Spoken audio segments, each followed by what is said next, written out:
인류 역사상 가장 위대한 질문이 하나 있다면 무엇일까요? 저는 이렇게 대답하고 싶습니다. 예수, 그분은 과연 누구이실까?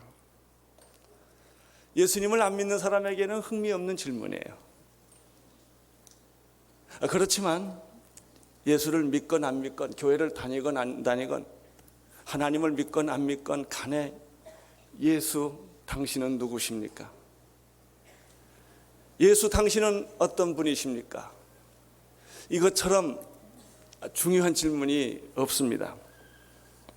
그 이유는 이렇습니다. 만약 그가 단순한 한 인간에 불과했다면 이 지상에 태어났던 수많은 사람들이 다 그랬던 것처럼 지나가는 한 사건에 불과합니다. 그렇게 질문할 필요가 없어요. 그가 석가모니가 됐든 소크라테스가 됐든 공자가 되었든 그가 유명한 철학자가 되었든 혁명가가 되었든 역사에 지나가는 한 과정에 불과하기 때문에. 그러나 만약 예수, 그가 성경에서 주장하는 것처럼, 예수 믿는 사람들이 말하는 것처럼 정말 그가 하나님의 아들이었다면 이야기는 달라집니다. 그가 인간이었다면 그럴 수 있습니다. 그러나 만약 믿거나 말거나 그가 만약 하나님의 아들이었다면 질문은 심각해집니다. 어떻게 사람이 되는 건 이해가 할 수 있어요. 그러나 어떻게 하나님이 인간이 될 수 있었을까? 어떻게 인간이 하나님의 아들이 될 수 있었을까라고 하는 그런 질문입니다. 이 질문에 대해서 정직하게 솔직하게 대답하는 한 책이 있는데 요한복음. 예배드리는 거, 기도하는 거, 교회 행사 다 익숙합니다. 그런데 익숙하다고 예수님을 아는 게 아니더라고요. 그냥 익숙할 뿐이에요. 교회에 익숙하다고 하나님 믿는 게 아니에요. 하나님 믿는다고 말한다고 다 믿는 것도 아니더라고요. 하나님 믿는다고 말하는 사람 중에 이상한 사람들 많아요. 목사라고 믿지 말고 장로라고 믿지 마세요. 이상한 사람들 많습니다. 진짜 믿느냐, 이게 중요해요. 진짜 하나님을 만났느냐, 이게 중요해요. 껍데기로 만났느냐, 껍데기로 믿느냐, 교회를 오래 다녔느냐는 중요하지 않아요. 오늘 우리들이 이 시간에 가져야 할 질문, 당신은 정말 하나님을 만나본 경험이 있는가? 요한복음은 이런 목적으로 우리들에게 글을 썼습니다. 요한복음 20장 31절에 보면은 단도직입적으로 이렇게 얘기를 합니다. 이것을 기록함은 너희로 예수께서 하나님의 아들 그리스도이심을 믿게 하려 함이요 또 너희로 믿고 그 이름을 힘입어 생명을 얻게 하려 함이라. 오늘부터 저는 요한복음을 공부하니까 요한복음 1장부터 이렇게 성경을 좀 들고 계십시오. 요한복음을 기록한 목적은 두 가지라는 것입니다. 첫째는 예수 그리스도께서 당신이 세상에 태어나셔서 훌륭한 선생과 성자로서가 아니라 진정 하나님의 아들 그리스도였다는 사실을 믿게 하기 위하여 이 글을 쓴다는 것이죠. 많은 사람들이 예수를 접근할 때 그가 위대한 사람이다, 성자다, 훌륭한 선생이다, 휴머니스트다, 이런 얘기를 많이 합니다. 그거는 예수를 믿건 안 믿건 어린아이건 어른이고 다 동의하는 얘기입니다. 성경에서 말하는 것은 거기에 관심이 없습니다. 예수가 얼마나 훌륭한 사람이었냐, 예수가 얼마나 훌륭한 인격자였느냐, 이런 데 성경이 관심 있는 것이 아닙니다. 성경이 관심 있는 것은 그가 하나님의 아들이었느냐 아니었느냐 하는 거예요. 만약 그가 하나님의 아들이었다면 당신이 구원자라는 것입니다. 만약 그가 단순한 한 인간에 불과한다면 그는 우리의 구원자가 될 수 없다는 거예요. 이 문제가 아주 중요한 것입니다. 요한복음 20장 31절에서 계속해서 요한복음을 쓴 목적에 대해서 이렇게 설명하고 있습니다. 만약 그가 우리의 구원자요 하나님의 아들이라고 당신이 알고 믿고 깨달았다면 누구든지 그를 믿어 영생을 얻게 하는데 목적이 있다라고 말합니다. 예수를 믿지 않고 교회를 안 나가는 사람도 성경 가운데서 요 구절 하나는 거의 다 들어본 구절이 있습니다. 요한복음 3장 16절이에요. 아마 안 믿어본 사람도 그 말을 한두 번은 다 들어봤을 것입니다. 요한복음 3장 16절이 어떻게 기록되어 있습니까? 한번 같이 읽어볼까요? 외워볼까요? 하나님이 세상을 이처럼 사랑하사 독생자를 주셨으니 이는 저를 믿는 자마다 멸망치 않고 영생을 얻게 하려 하십니다. 이것이 성경 전체의 목적이고 요한복음의 목적이에요. 하나님이 세상을 당신을 이처럼 사랑하사 독생자 예수 그리스도를 주셨으니 누구든지 이를 믿는 자마다 하나님의 자녀가 될 뿐만 아니라 멸망치 않고 영생을 얻게 하려 하십니다. 그렇습니다. 여러분, 성경이 말하고 있는 요점을 정확하게 이해할 수 있게 되기를 바랍니다. 예수가 얼마나 훌륭하냐, 얼마나 위대하냐, 그가 얼마나 의인이냐, 성자냐, 이런 데 이 얘기에 초점이 있는 것이 아닙니다. 이 얘기의 초점은 그가 하나님의 아들이냐 아니냐는 거예요.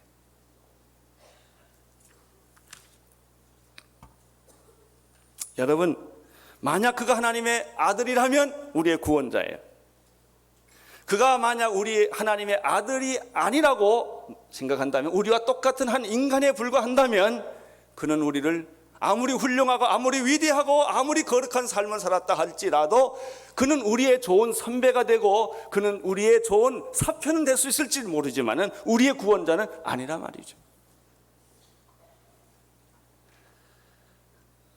오늘 저는 여러분과 더불어 요한복음 1장 1절에서 5절의 말씀을 같이 공부하기를 원합니다. 한번 성경을 보시기를 바랍니다. 요한복음 1장 1절에서부터 5절의 말씀입니다. 한번 같이 읽겠습니다. 시작. 태초에 말씀이 계시니라. 이 말씀이 하나님과 함께 계셨으며 이 말씀은 곧 하나님이시니라. 그가 태초에 하나님과 함께 계셨고 만물이 그로 말미암아 지은 바 되었으니 지은 것이 하나도 그가 없이는 된 것이 없느니라. 그 안에 생명이 있었으니 이 생명은 사람들의 빛이라. 빛이 어둠에 비치되 어둠이 깨닫지 못하더라. 짧지만 아주 엄청난 말씀이 이 안에 있습니다. 사도 요한은 오늘 우리들에게 이 요한복음을 시작하면서 예수님에 대해서 세 가지 얘기를 합니다. 그는 말씀이라고 하는 것입니다. 두 번째, 그는 생명이라고 말합니다. 세 번째, 그는 빛이라고 말합니다. 오늘 저는 예수님이 말씀이라는 이 말씀에 초점을 맞춰서 여러분과 더불어 오늘 밤을 보내게 되기를 바랍니다. 여러분, 저는 구원자에 대한 얘기를 했습니다. 예수가 하나님의 정말 아들인가 아닌가에 대한 얘기를 했습니다. 여러분, 인간을 구원할 수 있는 사람은 어떤 사람일까요? 가장 중요한 것은 인간이 아니라는 것입니다. 인간은 인간을 구원할 수 없습니다. 죄인은 죄인을 구원할 수 없습니다. 물에 빠진 사람이 물에 빠진 자를 구원할 수 없습니다. 물에 빠진 자를 구원하려면 물에 밖에 있는 사람일 때 물 빠진 자를 구원합니다. 여러분, 죄인을 구원하려면 죄인이 아닌 사람이어야 합니다. 인간을 구원하려면 인간보다 더 초월적인 존재가 될 때 인간을 구원할 수가 있습니다. 그렇습니다. 인간의 구원의 가장 절대적인 조건은 인간 이상의 존재여야 한다는 것이죠. 여러분, 죽을 존재가 죽을 존재를 어떻게 구원합니까? 나도 죽는데 죽어가는 한계가 가진 내가, 유한한 존재가, 죽을 수밖에 없는 존재가 어떻게 죽어가는 존재를 구원할 수가 있겠습니까? 불가능한 거예요. 죽어가는 사람을 구원할 수 있는 사람은 죽지 않는 사람이어야 돼. 죄인을 구원할 사람은 죄가 없는 사람이어야 돼. 이게 구원의 첫 번째 조건이에요. 구원의 두 번째 조건은 무엇일까요? 그럼에도 불구하고 그가 인간이어야 돼요. 신이 인간을 구원한다면 그 구원은 타율적인 거예요. 강압적인 거예요. 억지로 만드는 구원이에요. 그 구원은 자연적인 것이 아니란 말이죠. 진짜 인간을 구원할 수 있는 분은 인간 이상의 존재여야 하면서 동시에 그는 인간이어야 합니다. 이것이 구원의 절대적인 조건입니다. 당신이 믿는 신이 어떤 신이라든지 이 신이 두 가지 조건을 만족해야 됩니다. 그가 하나님이면서 동시에 인간이어야 한다는 거예요. 인간이기 때문에 인간을 구원할 수 있고 인간을 초월한 존재이기 때문에 인간을 구원할 수 있다는 것이죠. 여러분, 이 지상에 하나님이면서 동시에 인간이라고 말하는 사람은 예수 그리스도 외에는 없어요. 그래서 예수님이 구원자예요. 거짓말이라도 그렇게 주장하는 사람은 예수 외에는 아무도 없다는 것입니다. 오늘 성경에 보면 예수님에 대해서 세 가지로 설명하고 있는 그분은 말씀으로 존재하는 분이다. 하나님은 어떤 분이신가? 말씀으로 존재하는 분이시다. 자, 요한복음 1장 1절을 한번 눈여겨보시기를 바랍니다. 시작.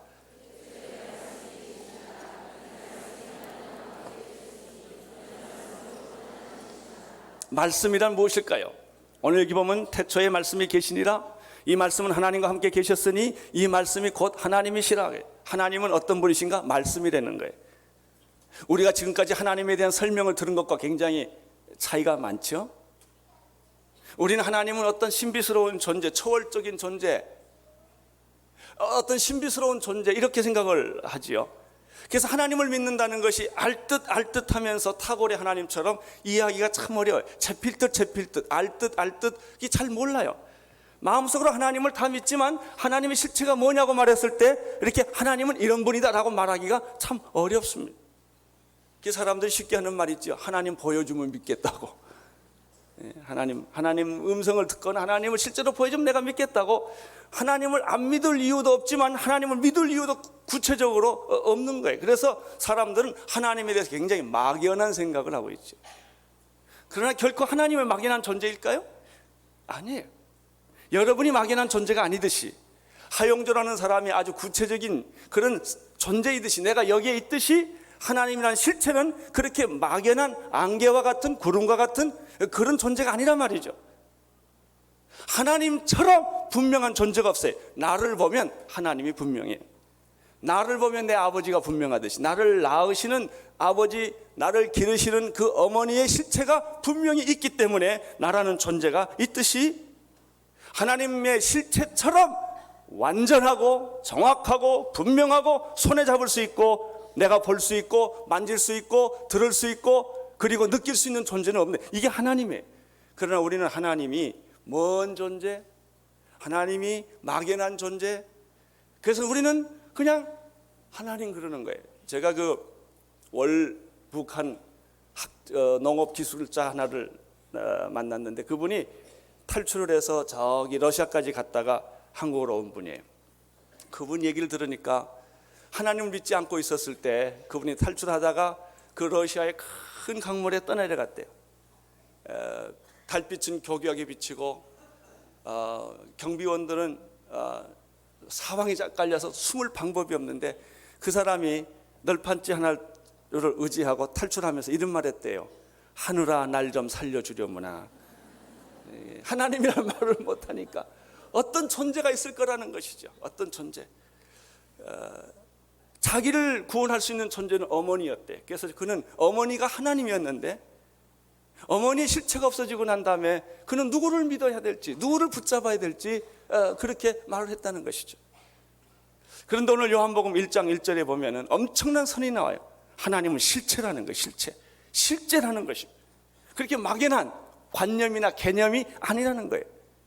여러분의 믿음이 생기지 않는 까닭은 하나님이 막연한 존재이기 때문에, 구름 잡는 존재이기 때문에, 막연한 기대, 막연한 생각, 하나님이 계실 거야, 하늘아 날 좀 살려주려무나, 이제 이렇게 생각하기 때문에 한 번도 하나님과의 만나본 일이 없고 그의 음성을 들어본 일이 없고 그의 실체를 본 일이 없고 그의 사랑을 깨달아본 일이 없단 말이죠. 우리들이 사람을 사랑하면 사랑의 실체가 있어요. 막연한 뜬구름을 사랑할 수 있는 건 아니에요. 내가 사랑하는 대상이 있는 거예요. 그렇습니다. 하나님은 막연한 존재가 아니라는 거예요. 그럼 하나님은 어떤 존재인가? 이게 1절을 보면 태초에 무엇이 계시니라? 말씀. 하나님은 말씀이라는 거예요. 여러분, 사람이 하는 말을 말이라고 그러고 하나님이 말씀하는 걸 말씀이라고 그래요. 말 자체는 구분이 특별히 지어지지 않지만 그 뜻은 이런 것입니다. 그래서 이 말씀 그럴 때는 우리가 하는 말과 달리 그 말에다가 정관사를 붙이거나 또 대문자를 써서 특별히 이 말이라고 하는 것은 인간의 말이 아니라 그분의 말이다 말이야. 하나님의 말이라고 그럴 때 그 말씀이라고 하는 것이죠. 우리는 그것을 특별히 성경이라고 이렇게 말을 하고 있지요. 이 로고스, 이 말씀이라고 하는 것은 다른 단어를 쓰지 않습니다. 로고스라는 말. 그것은 진리이기도 하고 이성이기도 하지만 헬라 시대 때는 그것이 어떤 정말 절대적인 신적 존재를 설명할 때 썼던 단어들인데 요한이 이것을 빌려 쓴 것이에요. 하나님은 말씀이시다. 이 말씀은 태초부터 존재했다는 것이죠. 여기서 태초는 시간과 공간이 생기기 이전에, 역사가 생기기 이전에, 우주가 생기기 이전에, 인간이 생기기 이전에, 이 세상이 생기기 이전에, 영원 전에서부터 존재한 것이 말씀이었고, 그 말씀의 실체가 곧 하나님이라는 거예요. 따라서 여러분들이 말씀을 붙잡게 되면, 말씀을 만나게 되면, 말씀을 성령 안에서 만나게 되면 실체, 하나님의 실체를 느끼기 시작하고 보기 시작합니다. 나는 여러분들이 오늘 하나님의 실체를 만날 수 있게 되기를 축원합니다. 하나님은 뜬구름이 아니에요. 막연한 존재가 아니에요. 그래서 기도는 연불이 아닙니다. 기도는 독백이 아니에요. 기도는 내 기도를 들으시는 실체에게 실제로 이야기하는 대화입니다. 내 기도를 들으시고 나의 신음소리까지 들으시고 나의 형편을 아시고 나를 사랑하시고 나를 위하여 눈물을 흘리시고 나를 위하여 피를 흘리시고 나를 위하여 온 몸을 던져서 십자가에서 자기 몸을 던져서 나를 사랑했던 실체란 말이죠. 그분이 하나님이에요. 나는 오늘 여러분들이 말씀으로 오신 그분을 만날 수 있게 되기를 바랍니다. 말씀으로 오신 그 하나님, 그 실체를 여러분들이 확실히 보고 듣고 만지고 느끼고 깨닫고 그분을 영접할 수 있게 되기를 바랍니다. 이 말씀은 기원이 없어요. 인간은 기원이 있어요. 신은 기원이 없어요. 신에게 기원이 있다면 신이 아닐 거예요. 시작도 없고 끝이 없는 분이 하나님이세요. 그래서 태초부터 말씀이 있었다라고 말합니다.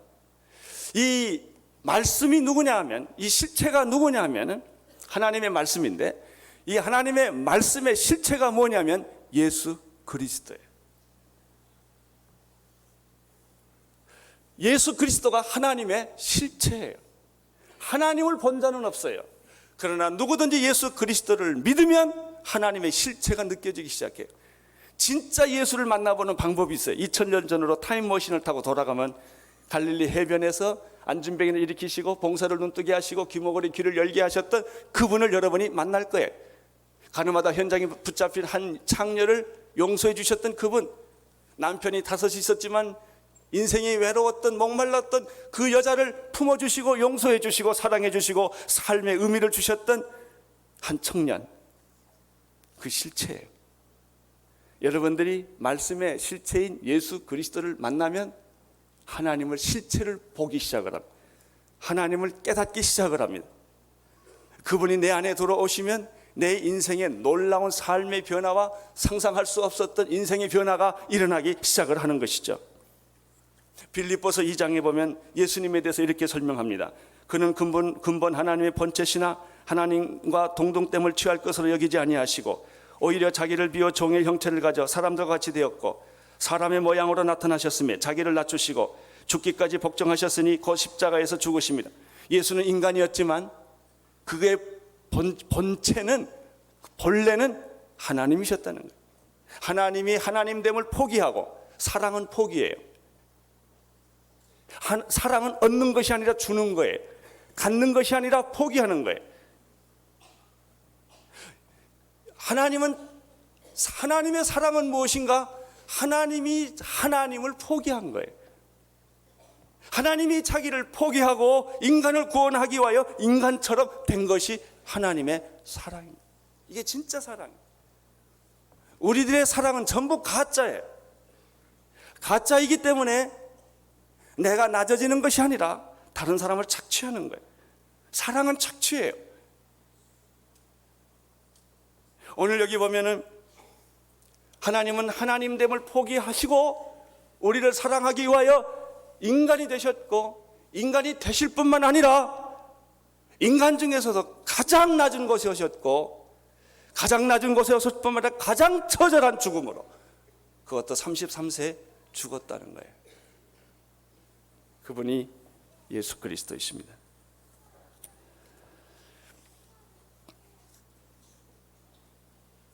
오늘 여기서 또 한 가지 발견하는 것이 있습니다. 태초에 하나님의 말씀이 계시니라.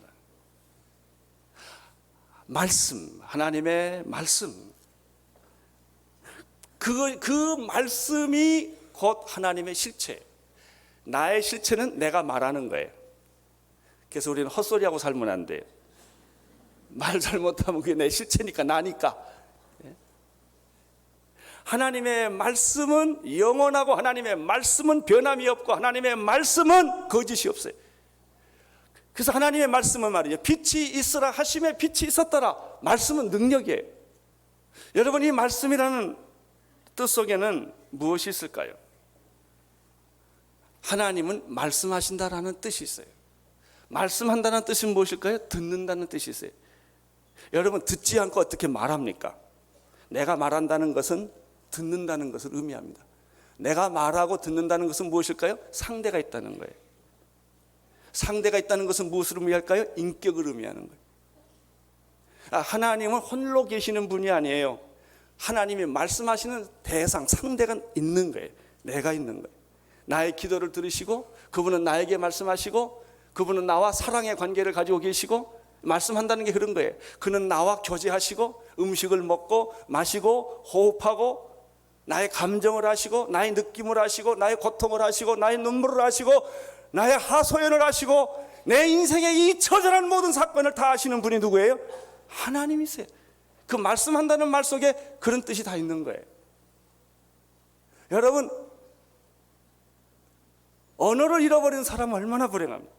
벙어리가 된 사람은 불행하지만, 벙어리가 아니지만 말을 잃어버린 실어증 환자들이 있어요. 실어증 환자들은 혼자 사는 사람이지요. 여러분, 이렇게 말씀한다는 뜻은, 말씀하시는 하나님, 그는 막연한 구름이 아니라 아주 실제적인 실체다 말이죠. 인격이다 그 말이에요. 하나님은 이런 의미에서 인격이에요. 근데 인간은 말이죠, 얼마나 어리석으냐면 돌을 깎아놓고 하나님이라는 거예요. 지푸라기를 놓고 하나님이라는 거예요. 찬물 떠놓고 하나님이라는 거예요. 얼마나 하나님에 대해서 목마르고 그리우면 인간은 우상을 만들어, 가짜 하나님을 만들어서 진짜 하나님처럼 섬기고 빌고 이렇게 합니까? 그게 다 외로워서 그런 거예요. 하나님을 잃어버린 인간의 공허함 때문에 인간은 그렇게 하는 거예요. 그러나 여러분이 만든 하나님, 여러분이 조작한 하나님, 이걸 가리켜 우상이라고 그러는 거예요. 여러분이 만든 하나님을 주머니에 가지고 다니기도 하고 목에 걸기도 하고 부적으로 붙여 다니기도 하지만은 특징이 하나 있어요. 여러분이 만든 하나님과는 대화가 없다는 거예요. 그건 여러분이 만들었기 때문에. 진짜 하나님이 아니라 내가 만든 하나님, 외로워서 만든 하나님, 무서워서 만든 하나님이기 때문에 그 하나님은 여러분에게 아무것도 할 수 없는 거예요. 사랑은 인격이에요. 인격이 깨지면 사랑이 깨지는 거예요. 신앙도 인격이에요. 대부분 많은 사람들이 교회 열심히 다니고 하나님을 믿지만 인격이 파괴된 사람들이 있어요. 신앙이 파괴된 것이죠. 진짜 하나님은 인격의 하나님이시다. 대화하는 하나님이시다. 말씀하시는 하나님이시다. 들으시는 하나님이시다. 의사소통하시는 하나님이시다. 인격이신 하나님이시다. 똑같이 느끼고 감정을 가지고 계시고 교제를 하고 대화하시는 분, 이게 진짜 하나님이에요. 하나님은 막연한 뜬구름이 아니에요. 사랑하는 형제자매 여러분, 여러분의 하나님은 이렇게 구체적인 인격적인 하나님이신 줄로 믿습니다. 그래서 그 하나님과 이야기가 시작되는 거예요. 이걸 가리켜 기도라고 말합니다. 말씀하신 하나님이라는 뜻은 또 무엇일까요? 여기 보면 태초에 말씀이 계시나 이러지 않았습니까? 말씀이라는 건 하나님의 말씀이에요. 그분의 말씀이에요. 말씀하신 하나님이라는 뜻 속에서 발견하는 것은, 말씀은 죽은 존재가 아니다라는 뜻이에요. 여러분, 죽은 사람 본 적이 있으십니까? 목사가 제일 많이 하는 게 장례식이에요. 그래서 우리는 시체도 많이 보고 죽은 자를 많이 봅니다. 죽은 자의 특징은 말이 없다는 거예요. 말씀한다는 것은 생명이 있다는 거예요. 말씀 자체에는 생명이 있어요. 말씀 자체에는 인격이 있어요. 하나님은 어떤 분이냐? 실체예요. 말씀이라는 실체예요. 그래서 여러분들이 말이죠, 설교 말씀을 들을 때 하나님을 느끼기 시작을 해요. 여러분이 설교의 말씀을 들을 때 예수님의 실체를 보기 시작을 해요. 여러분이 성경을 읽을 때 그건 말씀이기 때문에, 하나님의 말씀이기 때문에 그 말씀은 살았고 운동력이 있어 좌우의 날선 어떤 검보다 예리하여 우리의 영과 혼과 관절과 골소를 찔러 쪼개는 실체이기 때문에 거기서 어떤 능력을 여러분들이 경험하게 되는 것이죠. 이 말씀이에요. 말씀. 오늘 나는 여러분들이 말씀이신 하나님을 만나기를 바라고, 오늘 나는 여러분들이 말씀이신 예수 그리스도 실체를 경험할 수 있는 축복 있게 되기를 바랍니다. 말씀은 살아있는 거예요. 하나님은 죽은 하나님이 아니라 살아있는 하나님이에요. 그래서 김영길 장로님은, 우리 한동대학 그 장로님은 창조과학을 하시니까 맨날 기도할 때마다 우주를 창조하신 하나님하고 설명을 해요. 제가 기도할 때 제일 앞에 붙이는 단어가 살아계신 하나님이에요. 나는 그 말이 그렇게 좋아서 맨날 기도할 때마다 살아계신 하나님, 그러니까 내 하영인 동생, 하영인 선교사도 꼭 기도할 때 보면 살아계시냐고 따라 붙어 하는 걸 발견할 수 있어요. 여러분의 하나님은 어떤 하나님이에요? 사랑이신 하나님을 부르짖는 사람이 있을 거예요. 거룩하신 하나님이라고 말하는 사람이 있을 거예요. 영원하신 하나님이라고 말하는 사람이 있을 거예요. 생명이신 하나님이라고 말하는 사람도 있을 거예요. 말씀의 가장 중요한 특징은 인격이고, 말씀의 중요한 특징은 생명, 살아있다는 거예요. 제가 늘 건강이 약하기 때문에 어떤 제 방에서 한의사 한 분, 중국인 한의사를 만났는데 그분이 저를 진맥하더니 다 해보더니 목사님 몸에는 기가 다 빠졌습니다. 남아있는 기가 없대요. 아주 배터리가 아웃된 것처럼 다 아웃됐는데 한 곳에 기가 남았대요. 입에 기가 남았답니다.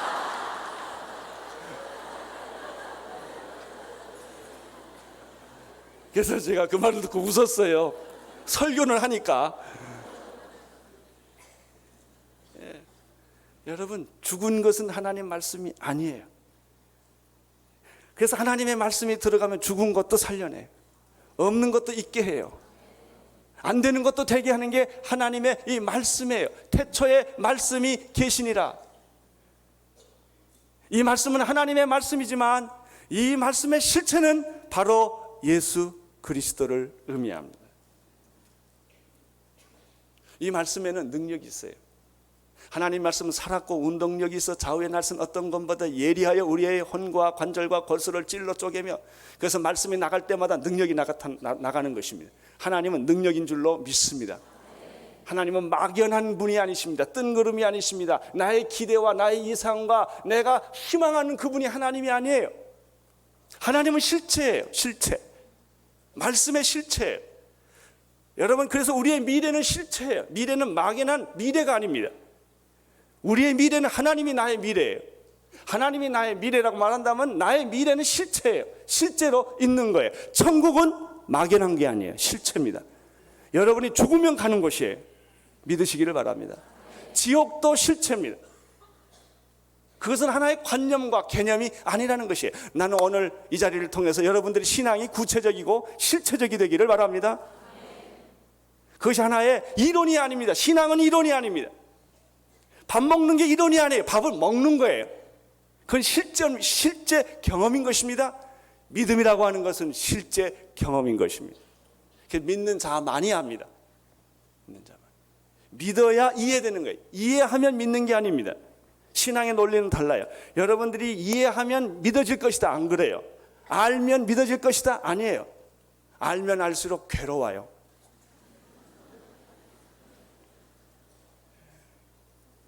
아는 것이 힘이 아니라 아는 것이 갈등이에요. 몰랐다면 좋았을 걸. 믿음이 힘이에요. 믿음. 우리의 문제는 내가 아는 것에 대한 확신이 없는 거예요. 신앙도 마찬가지입니다. 공부만 많이 하고 성경만 많이 읽는다고 다 되지 않아요. 믿음의 실체가 있어야 돼요. 믿음의 실체. 그분이 예수 그리스도예요. 믿음의 실체. 하나님은 능력인 줄로 믿습니다. 말씀은 능력인 줄로 믿습니다. 나는 여러분들이 이 믿음의 실체, 말씀을 붙잡으시기를 바랍니다. 믿음의 실체, 예수 그리스도를 붙잡으시기를 바랍니다. 그때 하나님이 뭐예요? 예수 그리스도를 믿는 자는 하나님을 볼 것이요, 알 것이요. 예수께서 말한 나를 믿는 자는 아버지를 알 것이요 믿을 것이요.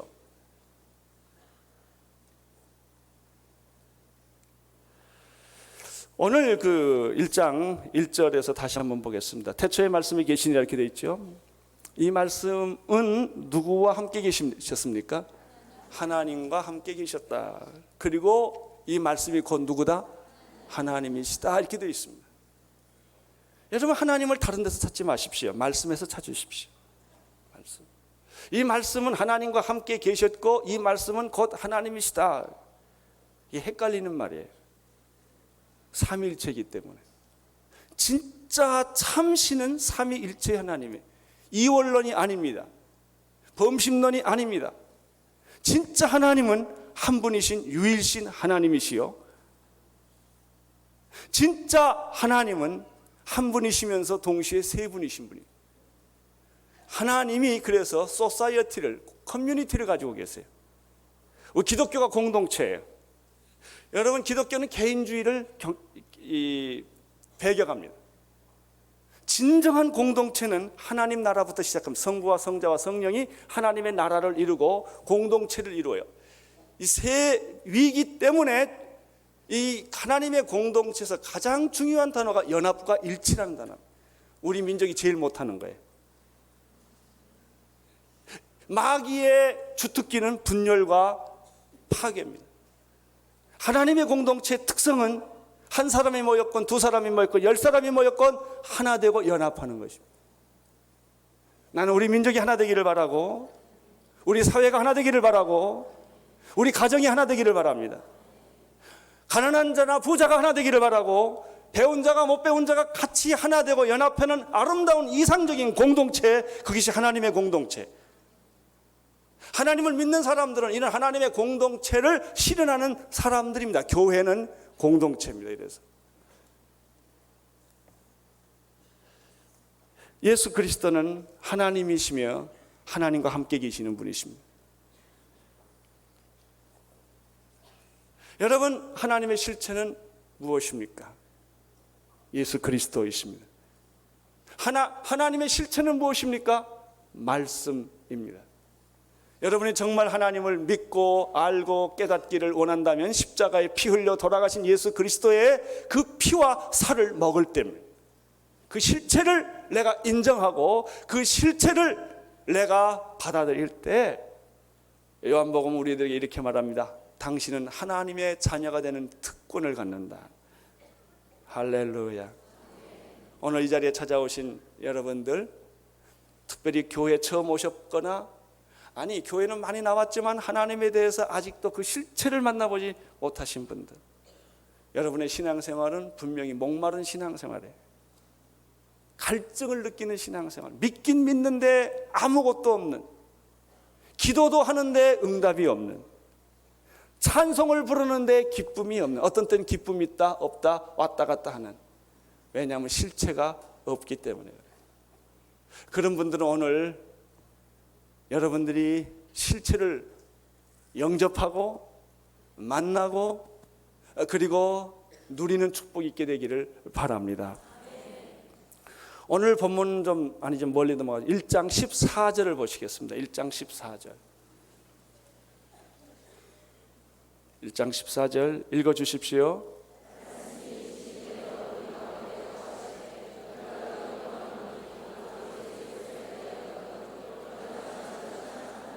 태초에 말씀이 계시니라. 이 말씀은 하나님과 함께 계셨고 이 말씀이 곧 하나님이라 이렇게 되어 있습니다. 이것이 바로 기독교의 하나님이에요. 하나님은 어떤 분인가? 말씀이에요. 그 말씀은 무엇인가? 오늘 보면 말씀이 뭐가 돼요? 말씀이 육신이, 말씀이 말씀으로 있는 게 아니라는 거예요. 그 말씀이 육체가 돼요. 육신이란 말이 인간이 됐단 말이에요. 인간은 육적인 존재예요. 하나님은 영적인 존재입니다. 하나님은 영이시니 예배하는 자가 신령과 진정으로 예배할지니라. 인간의 실체는 육이에요. 하나님은 시간과 공간을 초월하신 분이에요. 인간의 실체는 뭐예요? 시간과 공간 안에 있다는 것입니다. 인간의 실체는 무엇입니까? 유한하다는 것입니다. 인간의 실체는 무엇입니까? 죽을 수밖에 없는 존재라고 하는 것이에요. 한 번 죽는 것은 사람에게 정한 것이요 그 뒤에는 심판이 오리라. 그게 인간입니다. 영원한 존재가 유한한 존재로, 영생하는 존재가 예수님도 인간이 되셨기 때문에 죽을 수밖에 없어요. 예수님이 인간이 되셨다고 영원히 사는 게 아니란 말이죠. 그가 육신이 될 때는 이미 죽을 수밖에 없는 유한한 죽음의 존재로 그 자신을 방향을 바꾼 거예요. 의도적으로. 제가 늘 그렇게 말, 선교사란 뭐냐면 안 가도 되는데 가는 사람이에요. 누릴 수 있는데 안 누리는 사람들이에요. 우리는 모든 것을 가질 수 있는데 포기하는 사람들이에요. 진정한 그리스도인들이죠. 할 수 있는데 안 하는 사람들이에요. 이게 진정한 그리스도인들이죠. 하나님의 능력을 받은 사람들이죠. 하나님을 만났기 때문에 포기할 수가 있고, 하나님을 만났기 때문에 양보할 수가 있고, 하나님을 만났기 때문에 죽을 수도 있는 거예요. 이 하나님 만난 특징들이죠. 여러분, 말씀이 육신이 되었다 그랬습니다. 영원한 존재가 유한한 존재로 바뀌어졌다. 영생하는 존재가 죽음의 존재로 바뀌어졌어요. 무엇 때문에? 사랑 때문에. 그래서 기독교는 사랑을 빼면 시체예요. 그래서 저는 오늘 좀 가만히 생각해요. 세상 사람들이 말이죠, 기독교에 대해서 사랑을 느끼는가? 안 그런 것 같아요. 기독교가 이기적인 집단 같아요. 하는 걸 보면 너무 이기적이고 욕심이 많고 더 뭔가 가지려고 하는 그런 인상을 숨길 수가 없어요. 제가 목사인 제 자신도 그래요. 이거는 우리 기독교의 본질에서 멀리 떠나 있는 거예요. 기독교는 개인주의적이잖아요. 공동체, 연합과 일치와 사랑과 화해의 공동체가 바로 하나님의 공동체라고요. 근데 우리는 그것을 닮아가지 못하고 오히려 사탄의 속성들을 우리가 많이 분열과 부패와 이런 것들을 많이 닮아가고 있는 모습들을 발견하게 됩니다. 여러분, 오늘 성경을 다시 보십시오. 말씀이 뭐가 돼요? 육신이 돼요. 하나님이 인간이 돼요. 우리 가운데 거하시면 그의 영광을 보니 아버지의 독생자의 영광이요 은혜와 진리가 충만하더라. 나는 2000년 전에 돌아가신 예수 그리스도, 무덤에 갇히시지 않고 부활하셔서 영으로 지금 우리와 함께 계시는 그 예수 그리스도의 실체를 오늘 여러분들이 경험하고 만나는 밤이 되기를 바랍니다. 어떻게 하면 그게 가능할까요? 간단합니다. 마음의 문을 열면 됩니다. 하나님에 대해서 긍정적인 마음을 갖기 시작하면 하나님이 그 사람 속에 들어가기 시작을 합니다. 오늘 여러분 꼭 기억하십시오. 오늘 여러분이 이 자리에 온 것은 여러분의 발로 걸어왔지만, 친구의 초청에 의해서 왔지만, 사실은 하나님이 여러분을 부르신 것입니다. 하나님이 여러분을 만나기를 원하세요. 하나님이 여러분의 인생에 개입하기를 원하세요. 하나님의 뜬구름이 아니라 구체적인 실체, 말씀이라는 실체로 이제 여러분들은 하나님을 경험하게 되는 것이, 여러분들은 하나님의 실체 예수 그리스도를 만날 수 있게 되는 것입니다. 그럴 때 우리는 이상하게 내 안에서 이상한 변화가 일어나고 있는 것을 발견하게 될 것입니다. 그분이 내게 찾아오십니다. 여러분, 오해하지 마세요. 하나님은 육체가 아니에요. 그래서 내가 누구 사람을 만나도 그렇게 만져지는 분이 아니에요. 하나님은 영이시에요. 여러분이 하나님을 만난다면 영으로 하나님을 만나시게 될 거예요. 육체로 만나는 게 아닙니다. 여러분이 하나님을 만난다면 말씀으로 하나님을 만나게 됩니다. 부활하신 그분이 지금 이 자리에 우리와 함께 계십니다. 그분은 우리에게 말씀하십니다. 수고하고 무거운 짐을 진 자들은 다 내게로 오라. 내가 너희를 편히 쉬게 하리라. 너희는 마음에 근심하지 말라. 하나님을 믿으니 또 나를 믿으라. 나는 길이요 진리요 생명이라. 나로 말미암지 않고는 아버지께로 갈 자가 아무도 없느니라. 나를 본 자는 아버지를 보았느니라. 여러분, 오늘 이 말씀을, 이 실체이신 예수 그리스도를 받아들이지 않겠습니까? 여러분 아직 성경을 잘 모르십니다. 교회에 대해서 익숙하지 않습니다. 그것은 중요하지 않습니다. 아까 말한 것처럼 헌금하는 걸 부조한다고 말하기도 하고, 어떤 사람은 담임 목사를 주지 목사라고 또 말도 하더라고요. 그런 건 괜찮아요. 여러분의 마음속에 하나님의 터치, 하나님이 여러분을 만나보고 싶어해요. 그걸 느끼냐 말이에요. 예? 내 인생의 목마름, 내 인생의 갈등, 내 인생의 위기 앞에서 어떤 그 절대자가 나를 사랑하시는, 나를 기다리시는, 나를 만나보고 싶어하는, 나에게 축복을 주고 싶어하는 그분의 실체를 여러분이 느끼냐 말이죠. 그러면 됐어요. 그걸 마냥 느낀다고 그러면 거부하지 마세요. 그래요, 하나님. 잘 모르지만 당신이 내 안에 들어오기를 원합니다. 내가 당신 안에 들어가기를 원합니다. 하나님의 실체를 내가 보기를 원합니다. 갑자기 다 안 보여줄 거예요. 그러나 여러분들이 만약에 마음속에 나도 하나님을 만나보고 싶다, 하나님의 실체를 경험하고 싶다, 나도 그의 사랑을 느끼고 위로받고 싶고 치유받고 싶고 내가 회복되기를 원하고 내 인생의 이 두려움과 공포와 위기와 이 불안 속에서부터 벗어나서 하나님의 품에 나도 안기고 싶다. 이렇게 느끼기만 하면 되는 거예요. 느끼기만. 그런 생각을 나도 사실은 하고 있다. 이것이 하나님이 지금 여러분을 만지고 있는 사인이에요. 하나님 여러분을 만지고 있는. 하나님 도와주세요. 만약에 여러분이 그런 생각을 가지고 있다면 하나님의 호흡이 여러분에게 간 거예요.